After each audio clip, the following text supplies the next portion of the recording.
Аз съм Пламен Борисов, кандидат за евродепутат от ГЕРБ. Пламен Борисов е адвокат по професия. Има магистратура по бизнес право от университета Робер Шуман в Страсбург. Работи като защитник на правата на децата в Асоциация за детско развитие, член 24. Като заместник-председател на Общинския съвет в Перник, през целия мандат работих за реален бюджет.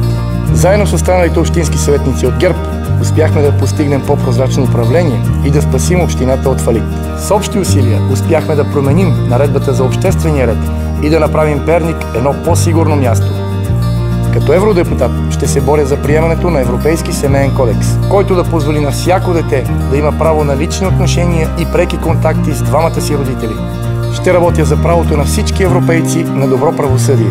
Гласувайте за ГЕРБ, защото ние сме единствените, които правим това, което казваме. Всеки следващ ден на това управление ни отдалечава от сбъдването на мечтите ни.